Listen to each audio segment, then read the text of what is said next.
Hello, everyone, and welcome to the Educated Black Female Perspective. My name is Dr. Shawania Marshall, your host, and I am super excited for this episode 6 live segment titled The Doctoral Experience. On tonight, I have a phenomenal and amazing guest who I truly am proud to have on my segment. Dr. Reginald Woods. Welcome. How are you tonight? I'm doing fine. Thank you for having me. Glad to be here and all that good stuff. You are so welcome. Tonight, everyone, I truly have been looking forward to this segment. I know personally my doctoral journey was not something that went smooth. It was not a seamless process. So as I thought about this segment, I knew that it was something that I truly wanted to share with everyone out there who may be striving or have aspirations to obtain a bachelor's degree, master's, or a doctorate degree.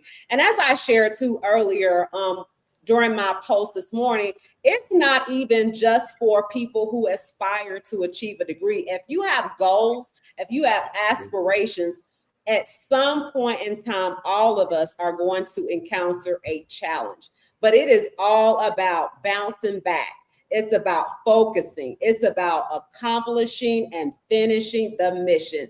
So this is what this segment is truly all about. So before we get started tonight, I do want to say thank you for those who are tuning in, and thank you to those who will tune in later.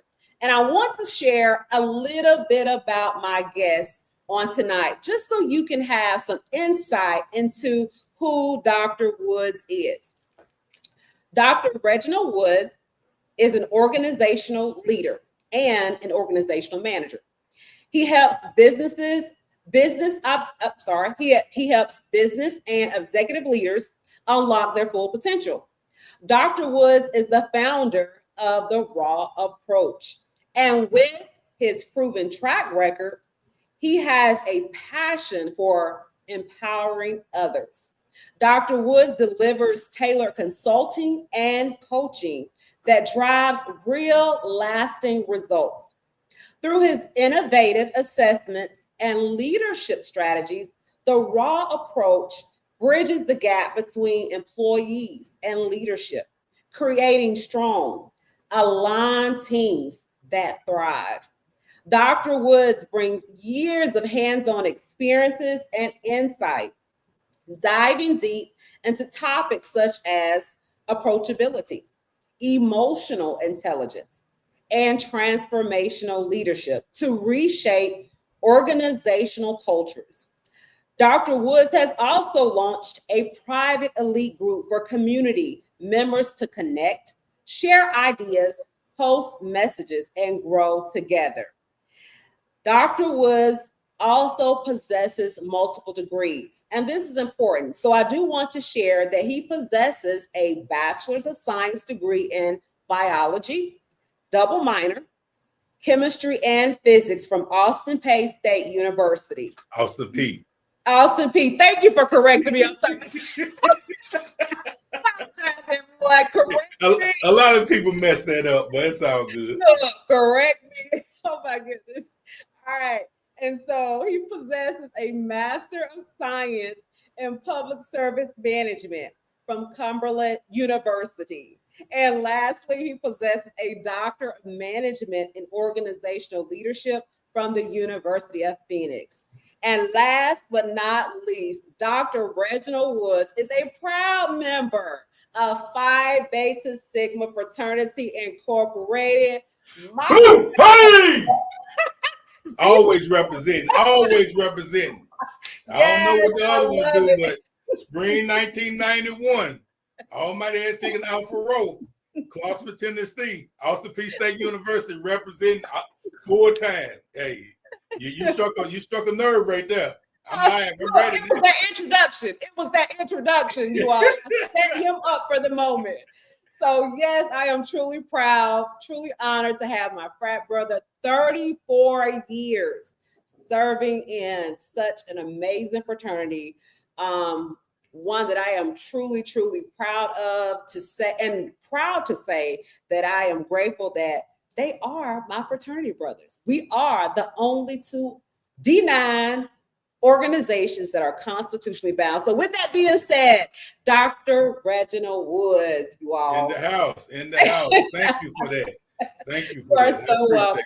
That. You are so welcome. All right, so we're about to get down to business. We're about to speak the truth. That's why I created this platform, so we could really speak our truth. And as I shared earlier, we want to tell our story, our lived experiences while we pursued our doctorate degree from the Black female and the Black male perspective. So first question, Dr. Reginald, was what prompted you?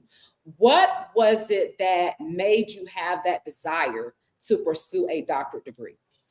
Well, I know for me, I always wanted to go and get my doctorate. But I was working with when I was with the Department of Children's Services, I had a children placement provider out of Baltimore, Maryland, that came down, and their name was Dr. and Dr. Weaver. And Dr. Weaver, the male Dr. Weaver, came to me after the meeting that we had, and with everybody in the meeting, and I was kind of astounded, like shocked, like both of them was handling their business, because we had this table of people talking about how they're gonna make them take this contract. But when they came in, everything shifted. You know what I'm saying? Everything shifted. And I'm sitting there listening to them, and Dr. Weaver stated, when everybody got through talking and everything, he said, "Hey, let me ask y'all something. Y'all sound very emotional. Everybody is speaking from their opinion. What are the facts?" He said, "I only speak in facts, truth, proven theories." And once he took that away from them, they didn't have a ground to stand on. Everything was opinionated. Him and his wife was discussing statistics, facts, and the data that they done already pulled. And so when it was all said and done, what they thought that they was going to tell Dr. Weaver and Dr. Weaver was not what happened. Dr. Weaver and Dr. Weaver walked out with a bigger contract that they were trying to cut, because they actually stood on the principles and the truth.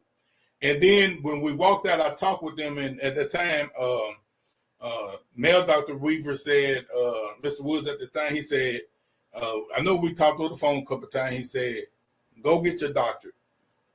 He said, you have the knowledge. Get the power to go with the knowledge, and let's get the crumbs off the table, because you're doing the work. You are very knowledgeable. Just go get your doctorate. And that was just more motivation and confirmation, just to see how they moved and to see that outcome. And I said, I got to make this happen. Okay. All right. So my experience was a little different. And as I kind of shared with you earlier, when I decided to pursue my doctorate, it was actually later on in life. Like I graduated, got my bachelor's, master's a few years later, but doctorate initially, when I graduated high school, was never something that I even remotely thought about. And honestly, it was never something that came to my mind. So as I experienced certain things in the field of education as an educator, I knew that the master's wasn't going to cut it.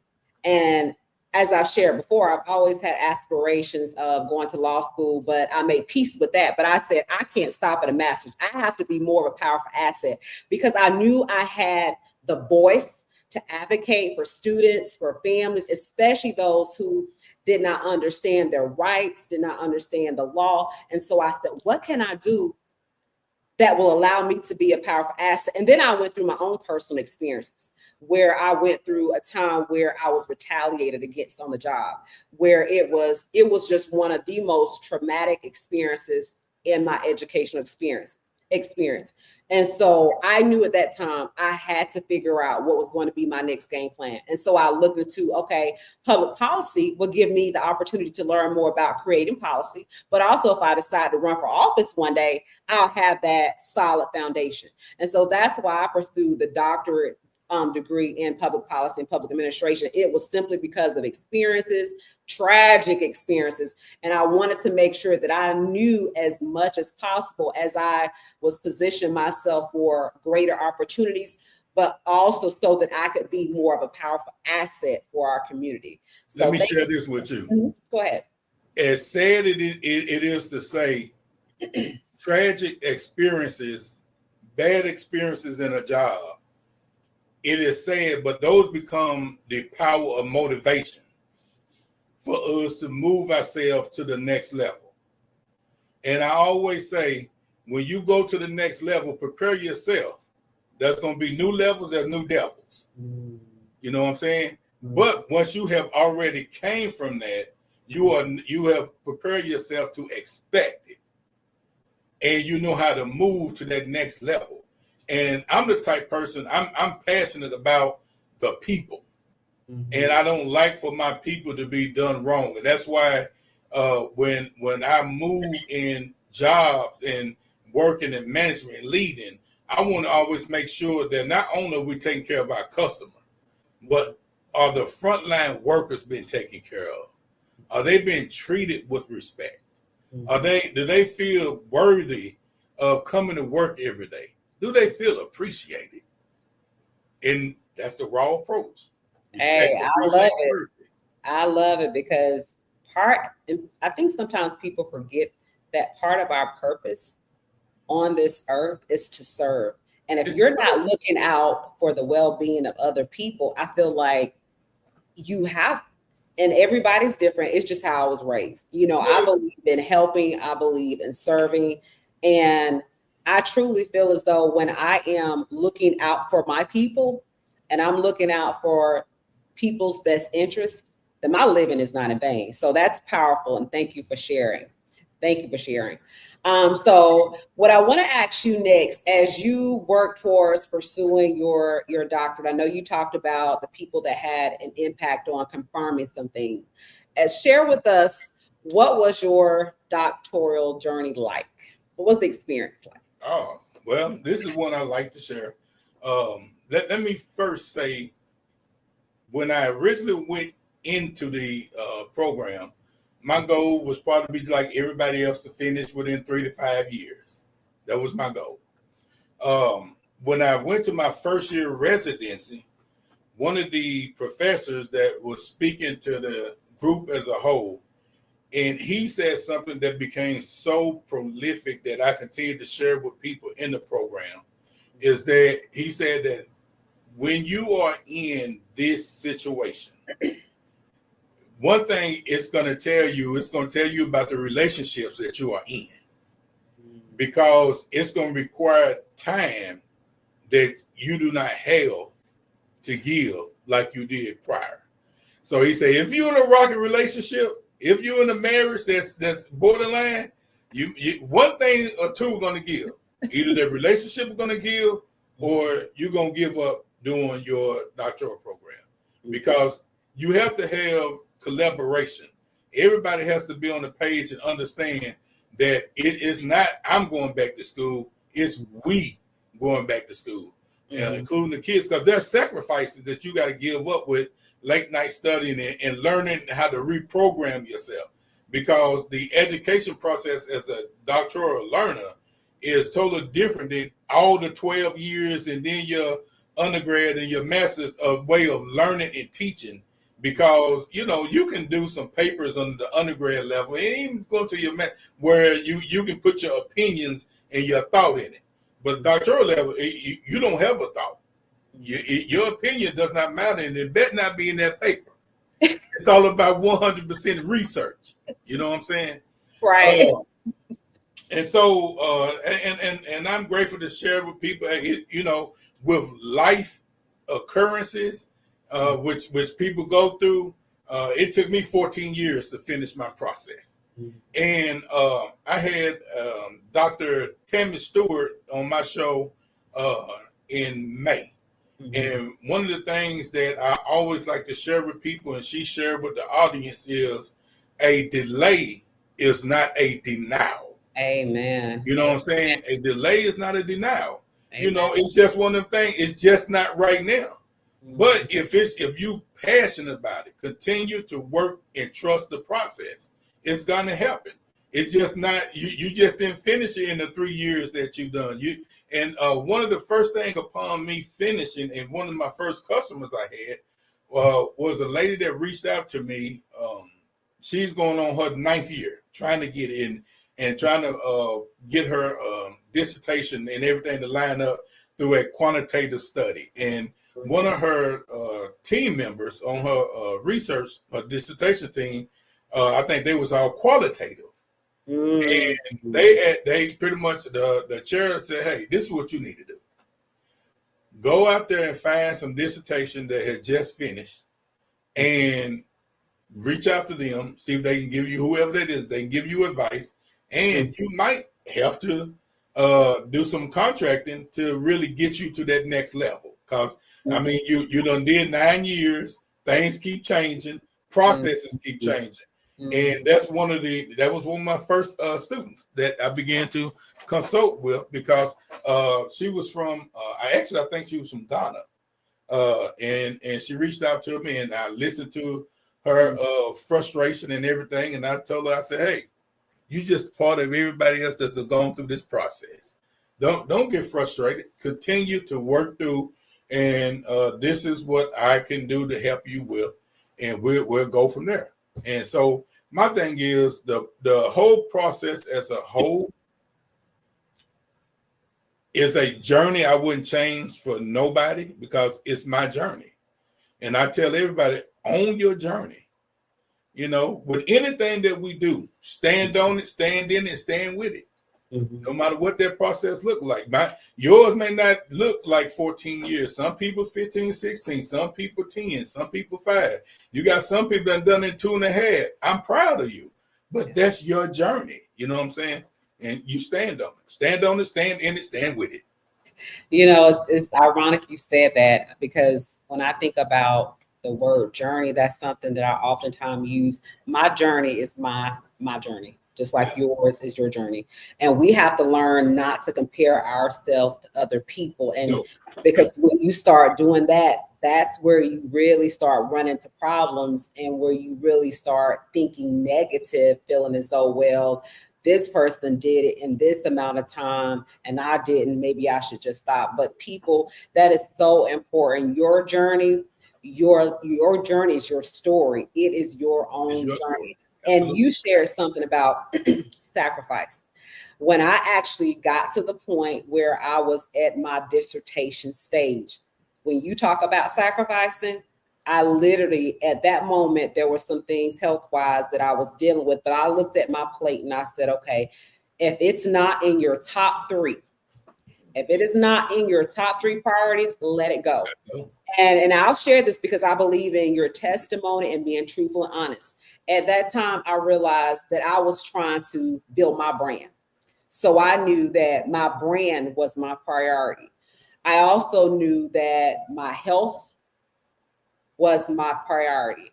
And I also knew that this dissertation, and so when I go back to health, I mean mental and spiritual. So my walk with God, my physical, that was my second priority. And then the third was finishing this PhD. So when I looked at my top 3, and you know, I love my Zeta Phi Beta sorority. Zeta came in number 4. And I had to reach out to my grad chapters, and I shared this with the president at the time.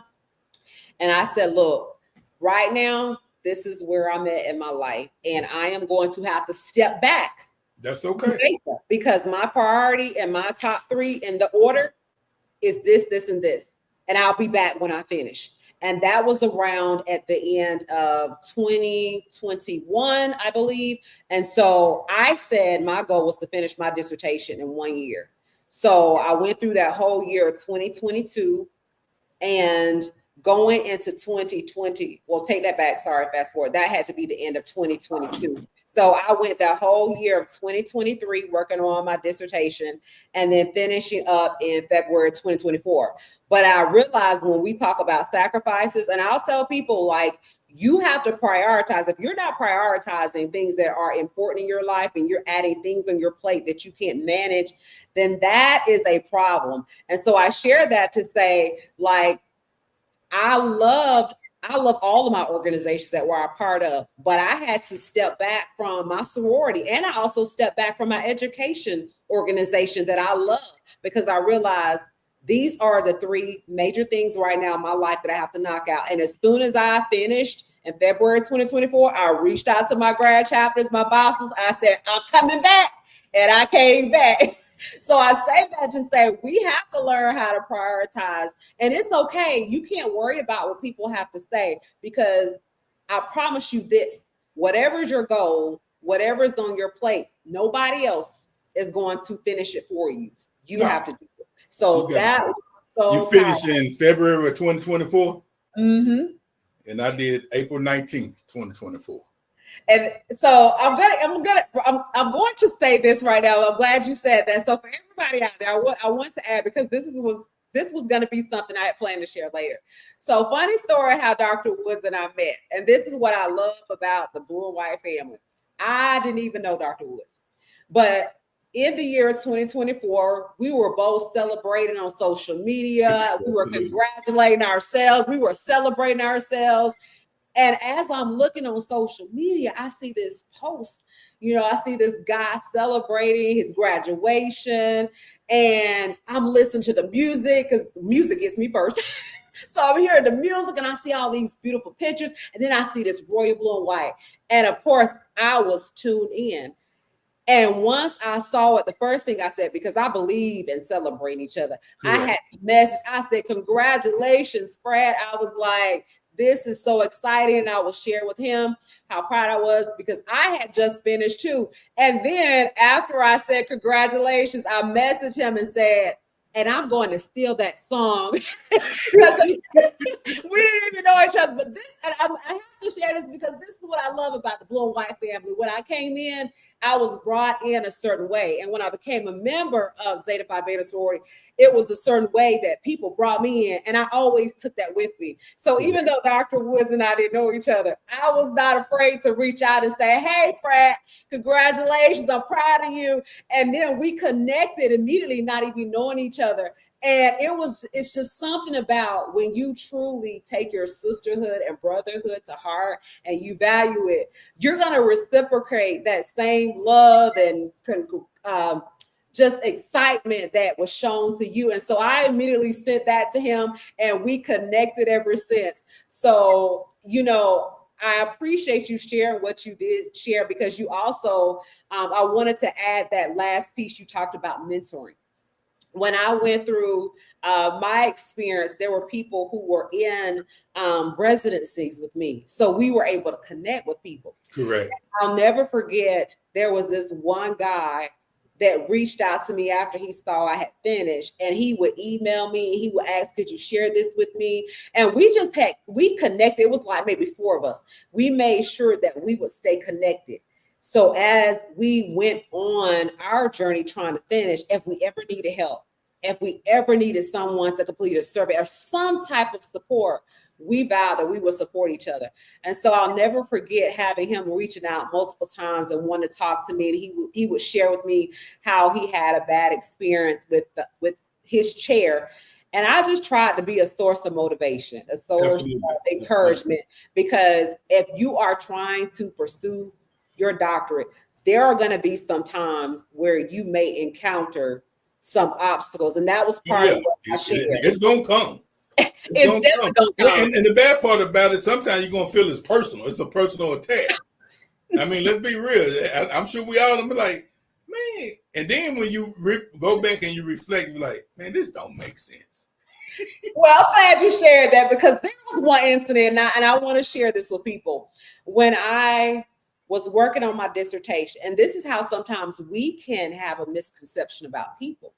Yes. Now, my dissertation topic was one that I knew that would be somewhat controversial if if the wrong person looked at it, they might get a little offended. I'm passionate about certain things, and I knew my topic was going to be centered around something that I felt like would bring light to a major issue. And my dissertation topic was focused on the lived experiences of African American females when they seek leadership in elementary and secondary education. So my first mindset was, okay, I got to find a chair that looks like me. Let me say this before I get off topic. I like what you said. I'm instantly thinking there's a couple of other doctors that have degrees in doctoral degrees in the same thing that you're doing. I'm instantly thinking about getting all 2 or 3 of y'all together and doing a show with y'all, but we're gonna reach out to that. All right, do that. So with that being said, I had this misconception that, okay, I'm going to get, or I will need someone that looks like me because surely they can relate to my experiences. And then I'll have a smooth path as I'm working on my dissertation. Well, little did I know God was that don't necessarily work like that. Because I was fortunate. I found this African American female that worked with the university, and I said, I'm going to seek her out. I saw her background. I sought her out. She agreed to be my dissertation chair. Well, making a long story short, through that experience, and I'm a timely person. Like I said, my goal was a year. I was like, I'm going to be done in a year. This particular chair dragged her feet when I would submit my drafts. And that was a big thing for me. If you're delaying reviewing my drafts, guess what? That's delaying my time on finishing. And it just kept happening over and over again. And so I just had got to the point, because I'm a person that I'm very effective on communication. I reach out to her, and it just kept being repetitive. So through that experience, unfortunately, and this is something like Dr. Woods and I are saying, you may have to advocate for yourself, because at that point I had to reach out to the powers that be that were over her and say, hey, I need to request a new chair. This is what's going on. And fortunately, this is how powerful the residencies were for me. I remembered this guy that was in one of my residencies, and he was Caucasian. He was a Caucasian white guy, but he was so nice. Every time we had our residencies, he just had that calm tone. He just always seemed very empathetic to people when they would talk, regardless of whatever topic they had. I emailed him. He said, send me your topic. Tell me what you want to do. Tell me your timeline. He responded back and said, I love this topic. He said, this topic is so amazing. He said, I had a previous student with a similar topic. He said, Shawania, he said, yes, I would love to be your chair. Ask me, did I not have a good experience? When I tell you Dr. Gary Kelsey will forever be dear to my heart, I will always hold a special place for Dr. Gary Kelsey. That was by far the best experience. So I say that to say to those of you out there, don't have these preconceived notions about thinking sometimes. And I'm not saying that will happen to you, but sometimes we get so wrapped up in who we want because we think it's going to be somebody that will have our best interests at heart, or they'll be a better fit. But I was totally shocked. I had the total opposite and a wonderful experience. That's good. I know for me, I think my chair switched about 3-4 times. And it just because of the timing. And, I really, as I talk with them in my committee, and I told them, hey, I understand. I mean, I don't know when I'm coming back. I don't know when I'm going to be able to get done. So when I would have one good committee and then things would go on, then they would reach out to me, when are you coming back? And I'm like, I don't know. You know what I'm saying? And so they were like, then within about a couple of days, you see committee member drop. And my thing is, I told them, I get it. I understand it. I understand that at the end of the day, it's a business. It's still a business. And if you holding on to a spot, they can't make money or they can't help move somebody else. And I get it. I mean, it's just all about being real and genuine and understand the process. Just because I wasn't moving, it shouldn't hinder somebody else from moving forward. Right. That's true. All right. So my next question for you, what would you share as advice for someone who's contemplating, they're kind of on the fence and they're thinking about, okay, I want to pursue the PhD or the doctorate, but I don't know if this is for me. I don't know if I can make this work. What advice would you share for someone like that? That's just unsure? I have this conversation with a lot of people, and I tell them all the time, it has to be something that you want. If you're on the fence, you're not going to finish. You're not going to finish. You're not going to put the time in. It has to be something at the end of the day, no matter what it's going to take, you're going to make it happen. And I say this is because you know how people talk about their cohorts that they came in with. And like I said, my cohorts that I came in with, I was the only one to finish 14 years later. And people came out, they when I finished, because I posted it everywhere. And they came and they said, hey, you put us in a situation that I want to go back and finish.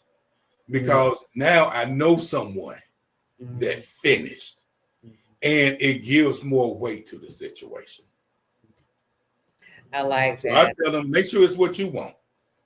You're right. And that's with anything in life, as we were talking about earlier, even if whether it is a PhD or whether it's a doctor, whichever one you decide to pursue, even if you're on the fence about, okay, having aspirations about pursuing or elevating in your career, that is something that you have to want. And as you were talking, I was thinking about myself personally. When I finished my PhD, I was like, I'm done. This is it. I'm not doing anything else. But this summer, just with some things that have been going on personally in my life, I realized, okay, yeah, Shawania, you said you're done. I'm not trying to go back to anybody else's school, but I'm sitting here thinking, how can I maximize where I'm at right now in my life, in my career, to put myself in an even better place? And it's something that I want to do. So for anyone out there, whether it is the degree or whether it's on the job, and you can do more, you can do better, you want better. And I was looking long term, because I'm thinking, yeah, I'm 47 now, but 10 years from now, where do I want to be? What pay bracket do I want to be in? When I retire, where do I want to be? But also when I think about, if God allows me to live to see the next few years, do you just want to stay where you are? And I don't, because I know I have so much more to give. So think about things like that too. Even if it's outside the degree, like, do you truly know that you have the potential to be further than where you are, or to do more? So that is so important. So moving on, what I want to ask you next. So as you got to the point where you actually were at your dissertation, what was that feeling? What was that moment like? Because you got to finish all the classes. You can't get to the dissertation until you finish the classes. When you finally reached that point, what was that feeling like for you? Well, my thing is, I knocked out the classes pretty quick, but getting to that dissertation part, trying to find the information, the background history, the literature, and everything that goes with it. It really enlightened me more, because I had to do some more in-depth studying. And then I tell people is that I value the time that it took me, because my style of writing changed and changed and changed, and it became more in depth over and over and over. So when I was done, even in the dissertation process, when the committee was sitting there and we went through, and they say it should be about 30 minutes at the most, and we go through it, and one of the chairs, Dr. Navajo, I pray that he don't get me for mess up his name, or Navarro, one of them. Good guy. And while we was going through the question and answering stage, he began to, do the defense. He said, Mr. Woods, let me ask you something. He said, we done everything that we need to ask you about your situation. He said, but this topic is very interesting to me. And we went through another 20 minutes of him just asking questions for himself. But for me, it was more enlightening because I really had the ownership of the background information, the future information, the goal that I want to do with, what was the expectation with the information, how do I expect to disseminate the information, how do I expect to use the information to move forward and use it to go and lead. And it's surprisingly, when I was going through that process, where somebody said, oh, I would have been pissed off if somebody done me like that. But it really catapulted me to a whole nother level and opened my mind up bigger and deeper to say, you done this work. Now go make changes. Go make changes. That's what this is all about. You are in this situation. We go to get these doctorates, not to continue to do the same old thing, but to make changes somewhere with somebody and to impact an organization, to impact people, or to impact the community. You know, if you're just doing the same old thing, then you got to ask yourself, what was the purpose of getting this? Yeah. Now, don't get me wrong. The pay increase that I got was good. But however, it was bigger than that for me. And I'm glad you said that, because for me, I knew that I wanted to, like I said earlier, be able to be more of a powerful asset. So one of the things that my chair asked me the day after I defended, he said, Shawana, well, what are you going to do? And I shared with him my aspirations of, doing this, whether it's running for office, but also, seeking a job in government that would allow me the opportunity to just be able to make more of an impact in, at the state, local, whatever level. And so, but he said to me, Shawana, you can also focus on finding and seeking out opportunities to share your dissertation so you can tell your story. And through that part, as I would look for opportunities to share my proposal, I also thought about at that moment, I don't have to wait on somebody to say, oh, I'm going to approve her proposal so I can bring her on so she can speak. I said, I will create my own platform while I'm waiting to hopefully hear back from someone. So that's another reason too, this platform was created, because I realized it gives me the opportunity to continue telling my story, because he truly said the same thing that your professor said. He said to me, you don't just leave it here. This is not the end of it. You have to tell your story. You have to put it out there. So through any segment that I talk about, it's always in some form or fashion giving me the opportunity to share a little bit about my story, giving me that voice, giving me the platform and the opportunity to share about my dissertation or why I did it.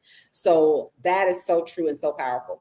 So what I want to ask you next, kind of moving on, did you ever go through an experience where you felt as though there was somebody, whether it was a chair or whether it was a professor, may have become more of a hindrance or an obstacle, or you felt as though they didn't have that positive mindset that you had about what you were trying to accomplish? Did you ever experience any challenge like that or obstacle? I'm going to have to say I did not, because life was hitting me to the point that I really couldn't focus on whether or not they was being negative or not.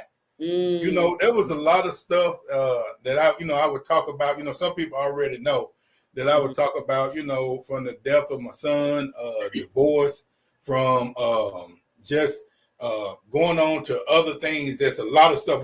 Working the job. I've been working with kids for 27 years, from group homes to residential, the detention center, the facility lockdown. Anybody that been in those jobs take a lot of your time. And I mean, it's nothing to be there 60, 80 hours a week. Because you constantly moving, gotta make sure people safe, make sure your employees are safe, as well, making sure the kids are safe. So it takes a lot. But I tell people, I signed up for it and I owned it. I'm gonna go back to it, stand in it, stand with it, and stand on it. You know what I'm saying? So really, a lot of that time, I didn't even have focus to even know if they was being negative. Oh my goodness. I didn't even have enough time to know if they was being negative or not. You know what I'm saying? And so in that situation, like when we went to the graduation ceremony, my brother's fiance told me, she said, I didn't even know you was in school. And I told her, I said, because I'm the type of person, I just move with silence. You know what I'm saying? I don't make a big hoopla about things. My thing is, when I get done, you know. And what was so funny, one of my high school friends, Steve Fuller, I'm gonna put his name out there, Steve Fuller, he reached out to me a little bit after I finished, and he too said, man, I didn't know you was working on your doctorate. You know what I'm saying? He said, I didn't know you even had your damn master's. And he said, but one thing, he said, one thing I like about you is you, even in high school, you've always moved the way you move. Ain't nothing changed about that. He said, but the thing was, when you put it out there, you put it out there. And he said, man, what I like about you, you have never moved with other people's confirmation of you. You have never moved with other people's approval. You have never moved in the way that you had to have that person smack you on the back and say good job. And that has never been me. But I tell people that don't mean that somebody else don't need that. It's just never been a thing that I needed. You know what I'm saying? I've never been one to boast, brag.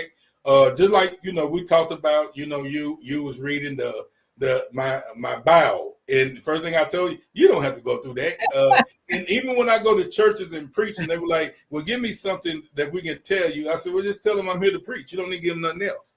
You know what I'm saying? I'm here to preach. Well, I don't mean to cut you off, but I have to say this because, you know, I truly think that it's important. I always love being in the presence of like-minded people. And one of the things I was sharing with Dr. Woods that I've seen clips of his because we are connected on social media. So I'm always checking out, see what's going on, you know, giving shout outs, And I noticed that he was actually preaching. And I said, I didn't know you were a minister. I was like, I got to acknowledge that in your bio because to me, you know, and it's nothing that, like he said, you have to acknowledge because people truly are going to see through your actions, through the light that shines in you, who you are as a person. But to me, I like meeting like-minded people and people that know me know. I like to be connected with people who are kind of walking that same path because that's what keeps you uplifted and what keeps you motivated when you're in the circle of people that are, you know, people that are walking in the same path that you are. So go ahead. I didn't mean to interject, but I just that was it. My thing is, I'm just wanting to I just move. Just, you know. Upon completion, you'll hear about it, and that's one thing you identified. And I think we also talked about, you know, sometimes you have people that's not for you, and you're gonna find that in life. Not only with working on a doctorate or finishing school, no matter what level, you're gonna find that as you move up in your job. You know, you're gonna find that you're gonna have people that don't like how you move. You know what I'm saying? And my thing is, I tell people it's okay. You don't have to like it. You obviously respect it. If you hating on it, obviously you respecting it. And I tell people is sometimes you got to prepare yourself that as you moving in life and you going on a trajectory where you want to go, prepare yourself for haters. And even in the business world, you're gonna have people that don't want you to move too far than they are. And they're gonna begin to come up with some lies. They're gonna begin to come up with all types of stuff in order to either watch you fall, and even if you not successful at that job, don't mean that you're gonna necessarily have a fall. You just may not be at that job long, but watch me when I move up on this next level. And that's how you gotta always be prepared to move, because people sometimes, what's the old saying? Haters gonna hate. Haters gonna hate. You know, no matter what you do, but always move and remember, no matter what you do, as you move to new levels, there's new devils, and you got to keep trusting the process. Wow, isn't that something? That's a point to stick a pin in as you move at different levels. There's new devils. You know, when you were talking, I literally thought about one thing that you said was you didn't tell anybody, and I didn't either because I felt like for me this was personal. This was about me. Personal, yes. So as I pursued my doctorate, like as I got closer, there may have been one, like my mom, and I will say my mom because I pretty much share a lot with her, especially when it comes down to my goals and dreams. So she knew, but pretty much a lot of the people around me didn't know. Mm-hmm. And so it was that moment of when I was done. But to me, it's not about that I need approval from someone else or affirmation. I was doing this for me. And one thing that you said too that I have learned, everybody is not going to celebrate you. And see, I'm just different. Like I was raised different. So I love seeing people excel. I love seeing people accomplish things that they have worked hard for. So I'm celebrating you. I'm excited for you. But one thing I learned when I finished mine, it was like people that I thought that would have been happy for me, the love, the celebratory, like excitement that I would have showed them, I didn't get that from some of the people that I thought would have showed it to me. And I'll be honest, it didn't matter about some people, but people that were closest to me, it did bother me. But what I had to remember was it's not about them. It's about you. But it also showed me how to move with them. Mm-hmm. It showed me how to operate with them as I move forward in my life. And once I realized that, Shawania, it's okay. They don't have to celebrate you because guess what? You did this. They didn't. Right. This was your personal goal. This was your accomplishment. And when I tell you through that, I celebrated, I acknowledged myself because I was like, this is a major milestone. I am the first grandchild on my mom's side. When I think about my grandparents on my mom's side, I'm the first to actually finish. Actually, I was the first to actually get my master's and my PhD. And so it's like, not that I'm saying, oh, that's something to brag about, but I'm proud of that. Like my grandparents worked hard. Like I saw them do the best that they can to make sure that we had everything we had. And so for me to look back and say, I did this and I am the grandchild of Mr. and Mrs., that is a proud moment for me. And I'm with you with that. Yeah, and I'm acknowledging that. And so for me, yeah, I celebrated myself, and I literally put to the side. I don't care whether you minimize my occasion or whether you acknowledge it or not, because guess what? I'm still Dr. Shawania Marshall. Right. I'm still Dr. Shawania Marshall, whether you like it or love it. Guess what? It's not going to change. You can't take it away. And in that celebration, man, one thing that I tell people all the time, you look on my pictures and stuff that I posted. One of the things that I was very involved in was the family support, the family celebration. My mom and my aunties, and if anybody know my family, that they gonna cook. They gonna do some cooking. And so they did something a little bit different. We did a big old brunch celebration they did for me and everything. And it was a wonderful occasion where family can be there and we had a good time. And me and a couple of brothers, we had a celebration at another spot. Then we had another celebration with friends. I mean, I celebrated almost that whole month like it was my birthday. Then my birthday came around, so the celebration never ends. So the thing is, people that's going to celebrate with you and for you, they're going to be there for you. Those that's not, hey, it's okay too. Hey, much love for you, and I wish people continued success on their endeavor. Just because you hate on me don't mean I got the energy to hate on you. Exactly. And I will say I was blessed. I had a small get together here, with my small intimate setting with some of my close friends and sorors. And when I tell you that moment that night, and I truly have to give a shout out to them because, they carved out the time to celebrate that moment with me. When I tell you it was so emotional that night, and people don't know the leading up until the day that I had it, I actually went through something health-wise, and it impacted my face. And so when I tell you I was devastated because of the health issue that happened to me, and I'm like, I knew something was wrong. I was like, something is off. And I share this to say, because when we talk about challenges, obstacles, testimonies, I have a right to celebrate. When I tell you I celebrated, but I was also thanking God because I had just come off completing this. And then I'm trying to celebrate because I'm proud of myself. And then all of a sudden something hits me where it affects my smile. And I'm going to the doctor trying to figure out like, what is wrong with me? So I say that to say, even if this hadn't happened to, this doesn't happen to someone else. When Dr. Woods is talking about celebrating, when I talk about it, I'm talking about it because when I think about my life, what I accomplished, what I went through at that moment that a lot of people don't know about. And when I got through it, because I was worried, like, God, will I get my smile back? And all of this was happening after I finished my degree. So when I was celebrating, when I was thanking God, when I still thank God, you don't know my story. Right. So you're right. When we're celebrating, we're happy about our moments. You don't know, people don't know what you went through to get there. And there was not any moment of time that somebody could have told me that this was going to happen, because it caught me totally off guard.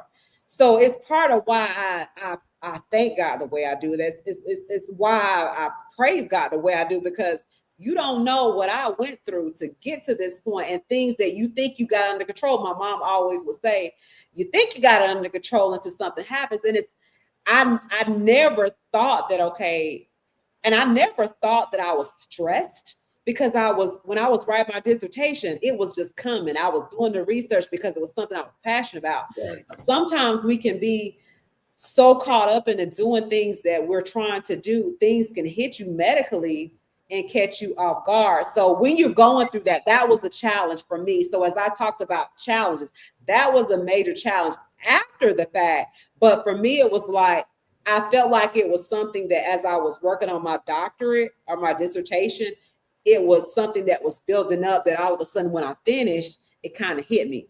But I am grateful that I finished. I'm glad that God got me through it. And yes, I celebrated, and I still celebrate it. And that's a good thing. And you know, it's this is not cliche. It's very true. And you hear it in the churches all the time. Is you see the glory, but you don't know the story. You know what I'm saying? A lot of people don't know the story that go with it. And you hear people say, boy, if I had your shoe, I would cut my foot off. No, you better be careful, because you might cut them both off, because you really don't know what this came with. And I tell people that's with anything in life. Don't automatically see somebody else's story. I mean, they glory, and automatically think, man, I wish that was me. No, you really don't know what pain, obstacles, and valleys that person had to go through to come on the other side of that situation. You know what I'm saying? And sometimes you got to realize, if you just put yourself back in your space and say, I got to do what's for me, and that's it. I got to follow my journey. That's it, and go from there. Amen.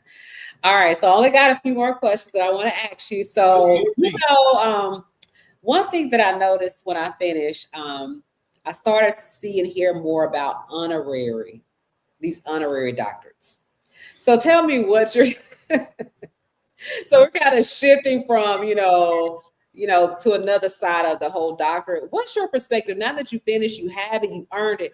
What is your take on when you see people who have these honorary doctorates, when they share it, and then when they put doctor in front of their name? How do you feel about it? My thing is, you're an honorary doctor. That doesn't bother me. But you didn't do no work. You just an honorary. You know what I'm saying? So I don't really get in that personal. That's not my dog to fight, my battle to fight. But if you're a great humanitarian, you out there doing things, and somebody honor you for the work you do in the community, hey, good job, keep doing what you're doing. But just from my perspective, there's a lot of people that put work in and doing the research, and you really can't go get a job with that, depending on at a university, because there's no research to go with it. So that doesn't bother me. Right. Well, thank you for sharing. The only issue that I have with it is, well, first of all, I fault the university, because either they did not clearly explain to the person, because there's a process, because I kind of did my own research on like, how does this work? The university has to do a better job, all universities that give these honorary doctors, of explaining, hey, you are recognized with this honorary doctorate. However, you cannot put doctor in front of your name. It's fine. Like, I get what you're saying, great humanitarian knowledge, but there is that one stipulation. And I'm not saying that all of them don't do it, because once that person gets that award, it's up to them to choose how they try to proceed with it. But I have seen people that put that title doctor in front of their name. And the only part for me, I would like for people to understand, there is the difference. Like, for me, I do a lot of community service. I do a lot of things that deal with donating, help the community.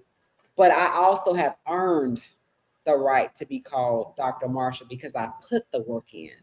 And so for me, it's just, and it to me, it's like with anything in life, I'm not going to put anything to my name or associate anything with my name that I didn't earn, that I know truly I should not be tagging on to my name.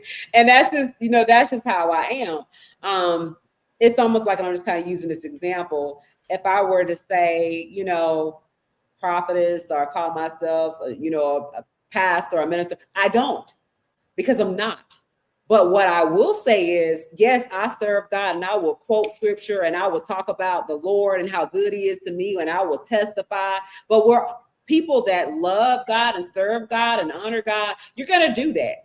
But I use as an example, that's almost like me putting that title by my name that I'm not. But anyway, I just wanted to ask, because I see that a lot. And to me, it's just one of those things that it's just a sign of respect. And so, but I know we can't stop people from doing it. It's totally on them. So I have a friend, Latasha. She got her honorary degree, I think, about 2 years ago.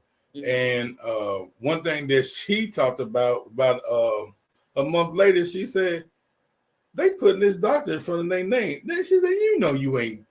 Yeah. She said, now she accepted it for doing, God's work in the community, doing all this stuff. She said, but you don't put that in front of your name. But these people out there putting in front of their name, I told her the same thing. That's not your dog to fight. That's not your battle. I appreciate her stepping in and doing it now. Yeah. I mean, but she didn't. It's not like she's going to them and tell them you can't do that. Right. But that falls upon the university, the school, or whoever that is doing that to explain that to them. And I mean, it can be a move that you can do, but at the same day, I just feel that that's just not a dog for me to fight. And they realize in due time. Right. You cannot do any work with that because there's no research to come with it. Right. So you can't go in somebody's school, talk about you want to be upon a dissertation committee, and then they were like, "Well, show me your latest publication." Yeah, show me your latest publication. They were like, "What publication?" You know what I'm saying? So don't worry about that. That's true. All right then. All right. So I wanted to ask you, so when you finished, and everybody's different. So when you finished, when you went to work, went back, on the job, or just when people were interacting with you, did you prefer being addressed Dr. Woods? Did it matter to you? Was that a big thing? Or did people have a problem saying it? Like, just tell me. Actually, my director at the time made people say, "Hold on, he don't earn this. This is Dr. Woods." She put it out there, and because in the industry that I was in, there wasn't too many doctors, in the healthcare, besides being a medical doctor or a psychiatrist or a psychologist. And one of the things that they talked about is it can be confusing to the patients. Because when they hear doctor, they automatically think medical doctor, and they not necessarily, look. And I didn't have a problem with that because it makes sense, because when you're dealing with people that are going through catatonic stages and stuff like that, they want to make sure that they get the treatment and stuff like that. But when we had meetings and conventions and people coming in from other states for a conference that we had, then yes, it was Dr. Woods and stuff like that. I really don't have a problem with it, but sometimes I'll be like, do you have an issue? They'll be like, what do you prefer to be called? Dr. Woods?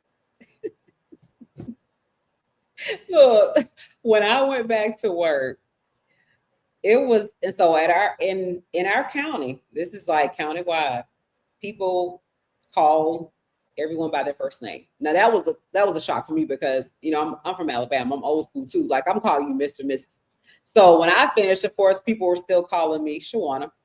And there were some people in my department, and it's only because it's something about when when you want to show that respect for people, it's going to come easy for you. You're going to naturally say a doctor. So pretty much the people that look like me, they did. Now, what I will say is after the presidential election last year and just how things shifted and in our country for me, and I'll be honest, this was a moment for me where I got to a place where I said, God, I can't control that they don't want to, implement DEI initiatives anymore. I can't control that they want to talk about equity. And so it was a moment for me where I really got to a place when I thought about everything that was going on in our country. And so it was really deeper than just the title for me. I said, well, I can't control this. I can't control the companies want to, roll back DEI initiatives. They don't want to talk about things. And so my dissertation, remember, centered around things that tied into diversity, equity, and inclusion. So for me, I was thinking about, wait a minute, I've worked too hard to complete this degree, and now I'm rolling into the year after, and they're rolling back and turning back the hands of times on things that I feel passionate about. And for me at that moment, I went to my coordinator and I said, and I won't say her name, but I said, I need to talk to you. I said, this is how I feel in this moment. And I said, this is how I'm feeling about the situation and circumstances in our current state. And I said, it will make me feel better to be addressed as Dr. Marshall versus my first name. And she said, Shawania, I don't blame you. She said, I don't have a problem with that. And she said, I would definitely call you that. And honestly, at that point, everybody was made aware, because even though I told her not to say it to anybody else, I said, I will let everybody in the department know, I would like to be addressed by Dr. Marshall. She had already did it for me. So I didn't even have to tell people, but I was proud of that because it was something that I had to do for me, because for me, it was already weighing me down. Like when I tell you, it was just the moment for me, the current state was already heavy. It was a heavy moment for me after last year's election. So I was like, okay, I can't take away that people are doing this in our country, but I can ask people to call me by my name, Dr. Shawania Marshall, Dr. Marshall, because I've earned that. You can't take away my education. You can take away anything else that I don't have control over. But one thing you can't take away from me is my education. And so education is the one thing you cannot buy. Exactly. So that is why for me and my office on the job, I did ask people to, call me by my title. Yeah. Well, look, we're at the end, and so I do want to say, Dr. Reginald Woods, thank you so much for tag teaming, collaborating with me on the Educated Black Female Perspective. Thank you to those who tuned in and those who will watch later. I hope and I pray that something that Dr. Woods and I may have said could be a source of inspiration or motivation to you. Just focus on your goals. Stay the course. When challenges and obstacles arise, you got to reassess the situation. If you got to figure out another game plan, do it.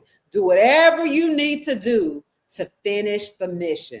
You want to complete the mission and you'll be proud. And so we have basically shared with you like our testimonies, our experiences, because it's not anything in life. The reality is it's not always going to be easy, but at the end, when you're done, it's all worth it. So Dr. Woods, before we go ahead and close out, is there anything that you want to share? Tune in to the Raw Approach. Isn't this like a member of Phi Beta Sigma fraternity? Go ahead. Tune into the Raw Approach. I'm on every social media sites that's out there. I'm even on Fanbase. Go out there, check it out, listen to the content.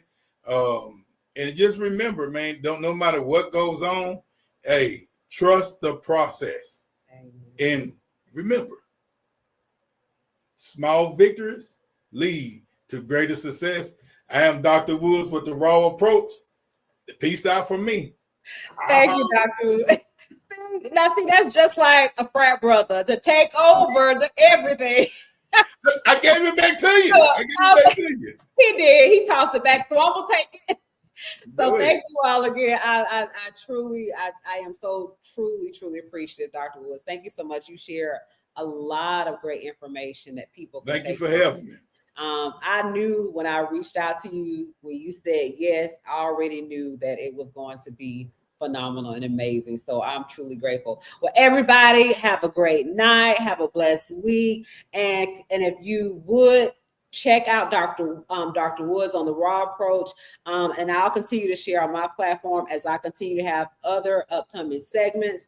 And I truly thank you for your support, because at the end of the day, we're all out here just trying to serve, help, and just make our world a better place. Dr. Marsh loves you, and be blessed. Blue Faye! You know. You know. Peace out.